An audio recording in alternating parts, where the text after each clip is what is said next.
जम्मू कश्मीर में महाराजा हरि सिंह का नाम जब लेते हैं तो दो संभागों की बात आती है, कश्मीर संभाग और जम्मू संभाग। जब तक जम्मू कश्मीर में कश्मीर संभाग से जन्म लेने वाली राजनीतिक दलों की सरकारें रहीं, उन सरकारों ने महाराजा हरि सिंह को लुप्त कर दिया। उस राज परिवार को, जिस राज परिवार ने जम्मू कश्मीर को गिलगित बल्तिस्तान तक पहुंचाया था, उस राज परिवार को ना तो हिस्ट्री की किताबों में रखा और ना ही उनके नाम पर कहीं कोई चीज रहने दी।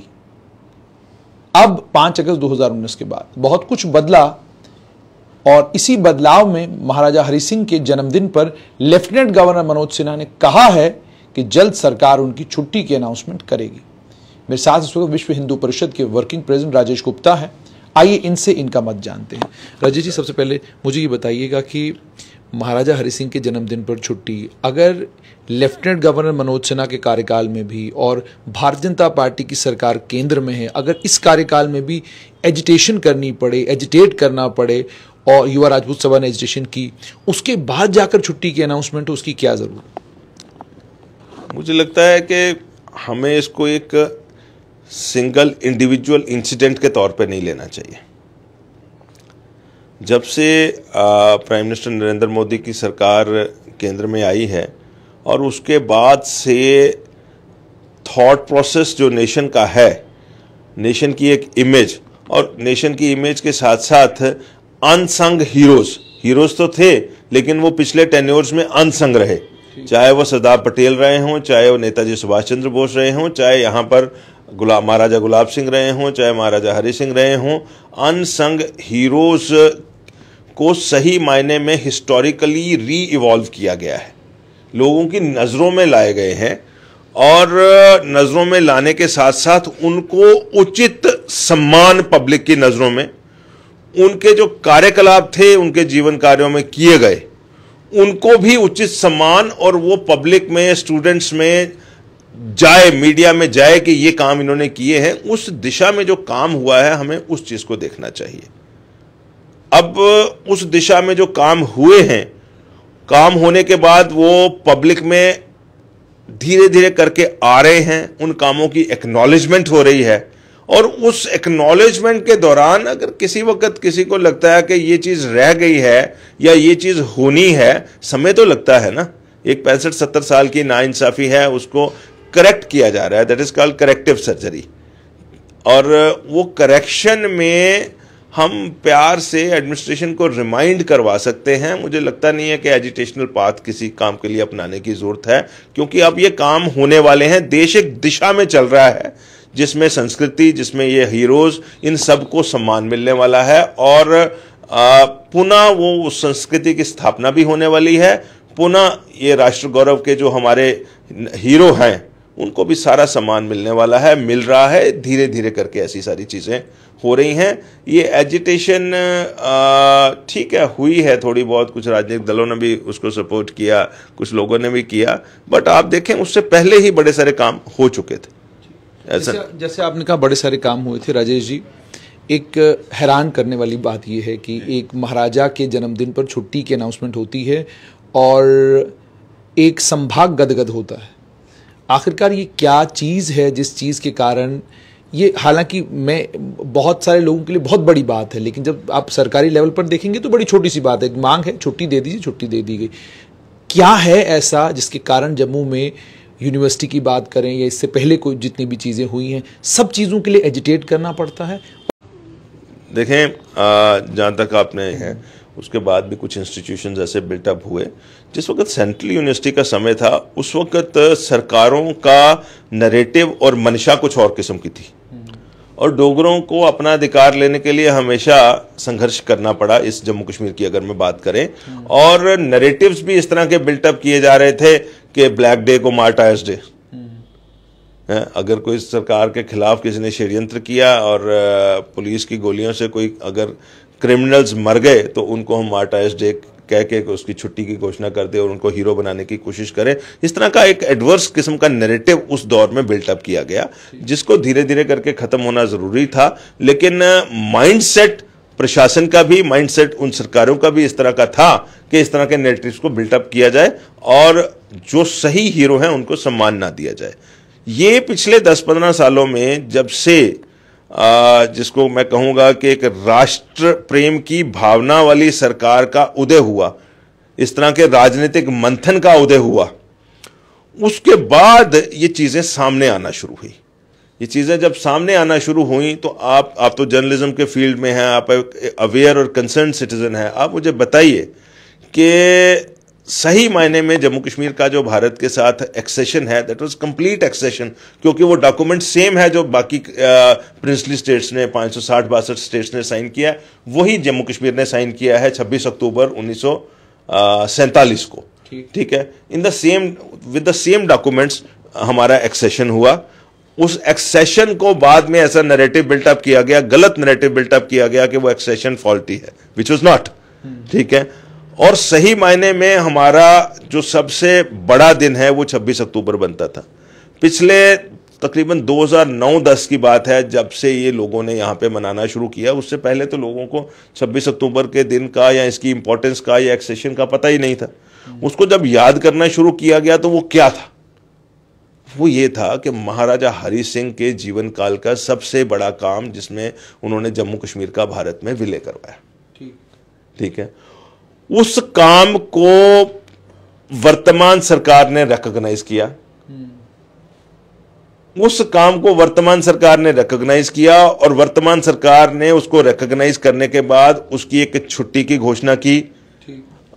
हालांकि मेरा यह मानना है कि केवल मात्र छुट्टी से काम नहीं चलेगा, उसके ऊपर रिसर्च भी होनी चाहिए। उस काम के दौरान जो अच्छी बातें हुई हैं वो हिस्टोरिकली समाज को पता लगनी चाहिए। उस पे उस दिन सेमिनार्स हों, उस दिन गोष्ठियां हों, उसको लेकर के यूनिवर्सिटीज में, कॉलेजेस में शोध हों।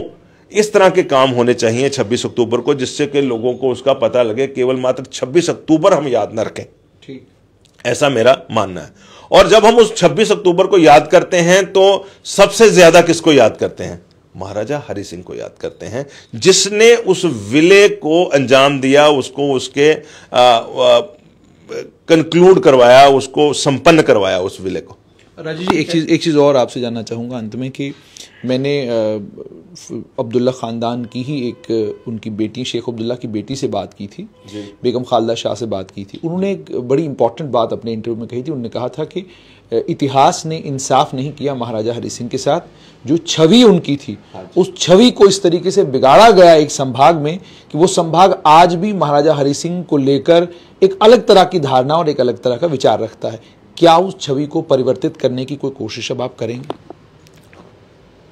देखिए, सबसे पहले तो मैं अप्रिशिएट करता हूं कि मिसेस खालिदा ने इस तरह की बात कही है, एक्नॉलेज किया है, स्पेशली फ्रॉम अ फैमिली जो कि रिस्पॉन्सिबल है उस इतिहास को बिगाड़ने के लिए।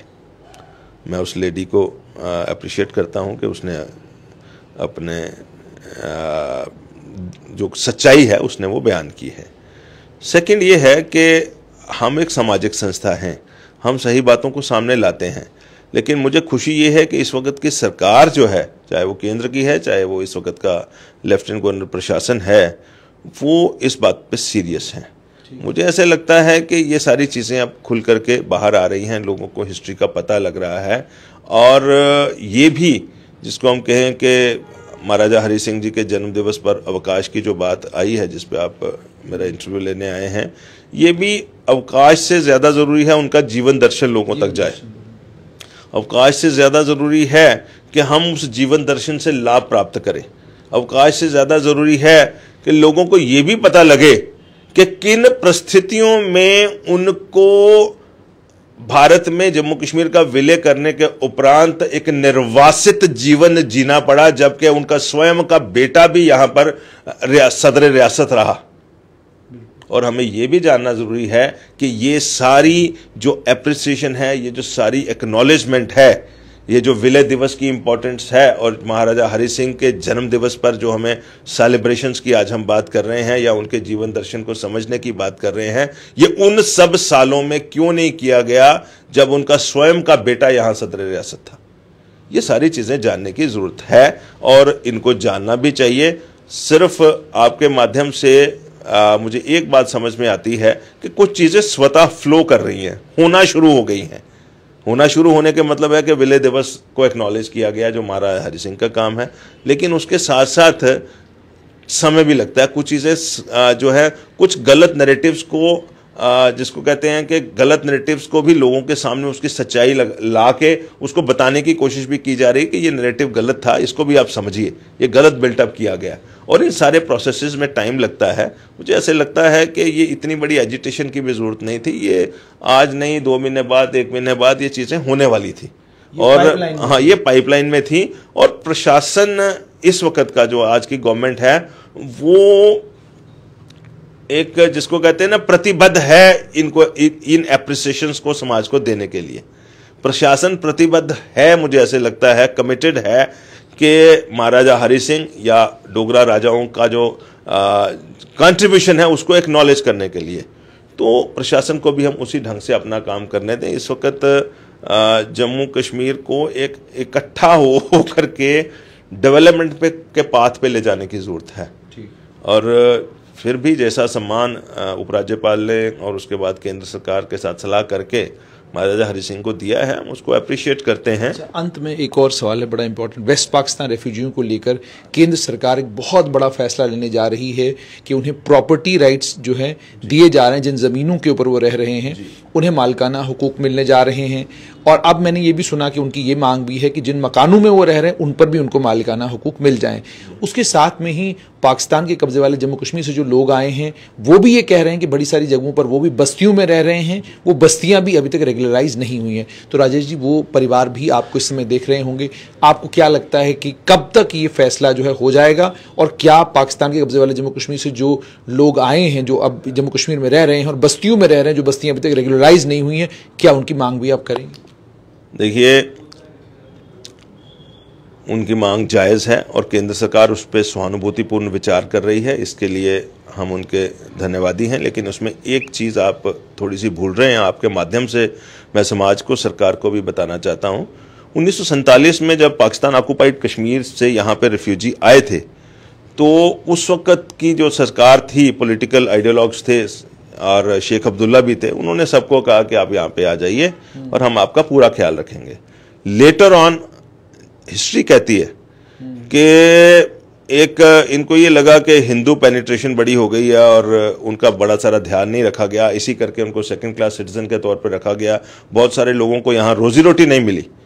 ये जो एडजॉइनिंग डिस्ट्रिक्ट्स थे सारे, कठुआ के पार से लेकर के रावी के इस तरफ वाले और आगे तक, तो बड़े सारे लोगों को यहाँ से पुनः निर्वासन झेलना पड़ा। वो जम्मू कश्मीर से कोई बाहर चला गया, कोई पठानकोट, अमृतसर, जलंधर, दिल्ली, राजस्थान तक जाकर के लोग सेटल हुए रोजी रोटी की तलाश में, क्योंकि यहाँ पे उनको रोजी रोटी नहीं दी गई आश्वासन के बावजूद। ठीक है, अभी समय आ गया है कि उनका मूल निवास जम्मू कश्मीर ही बनता है। उनका मूल निवास यहीं पे बनता है, क्योंकि वो 47 में ये रावी के उर्ली तरफ रहते थे और माइग्रेट होकर के, जो फोर्स माइग्रेशन थी वो, और वो परसिक्यूटेड माइनॉरिटी थी वहाँ पे, वो यहाँ पे आए। यहाँ पर उनको रखना चाहिए था हमें। हमारे लोगों ने उनको पहले आश्वासन भी दिया कि आप आ जाइए, उसके बाद यहाँ नहीं रखा, रोजी रोटी की तलाश में वो बाहर चले गए। आज समय आ गया है कि उन सबको भी एक मौका दिया जाए यहाँ वापस आने का। आज समय आ गया है कि जो लोग 1947-48 से लेकर के विभिन्न समयों पर, चाहे वो POJK से आए हों, चाहे वो पाक ऑक्युपाइड कश्मीर से आए हों, जहाँ यहाँ पर आकर रह रहे हैं इतने सालों से, किसी को सरकार ने कोई जगह दी है, किसी को सरकार ने नहीं दी है।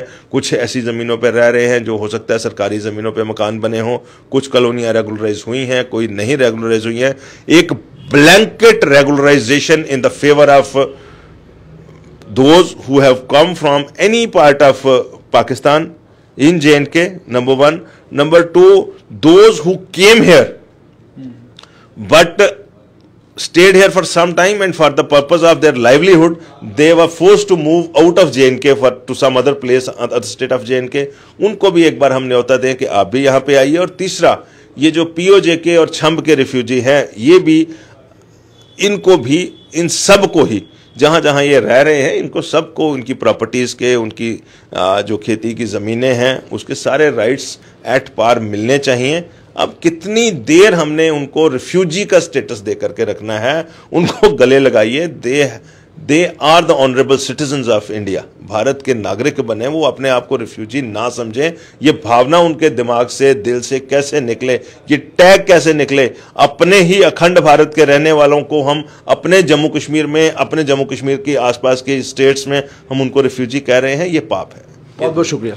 तो आपने सुन लिया कि विश्व हिंदू परिषद के वर्किंग प्रेसिडेंट राजेश गुप्ता का साफ तौर पर यह कहना, एक तो उन्होंने ये कहा कि महाराजा हरि सिंह की छुट्टी के लिए जो आंदोलन हुआ, ठीक है आंदोलन हो गया, उसके नतीजे में छुट्टी अनाउंसमेंट हो गई, मगर वो मामला ऑलरेडी पाइपलाइन में था। अगर आंदोलन नहीं भी होता, छुट्टी तब भी मिलनी थी, क्योंकि बहुत सारी चीजें हैं जो होने वाली हैं, जिससे जम्मू संभाग के लोगों को यह महसूस होगा कि वो किसी भी तरीके से कश्मीर संभाग से पीछे नहीं है। बराबरी का मामला अब दोनों संभागों के साथ होगा। और दूसरी अहम बात इन्होंने ये कही, जहां तक रेफ्यूजियों का ताल्लुक है, जो तो जम्मू कश्मीर में रेफ्यूजी हैं, चाहे वेस्ट पाकिस्तान के हैं, पीओजे के हैं, छम के रेफ्यूजी हैं, उनको तो उनके अधिकार मिलेंगे ही, मिलने ही चाहिए। वो रेफ्यूजी भी जो जम्मू कश्मीर छोड़कर पंजाब, दिल्ली या अन्य राज्यों में जाकर रह रहे हैं, लेकिन थे पाकिस्तान के कब्जे वाले जम्मू कश्मीर के, या थे पाकिस्तान के या वेस्ट पाकिस्तान के, उन्हें भी जम्मू कश्मीर में वापस लाकर उनको यहां पर दोबारा से बसाया जाना चाहिए, क्योंकि यह उनका अधिकार है।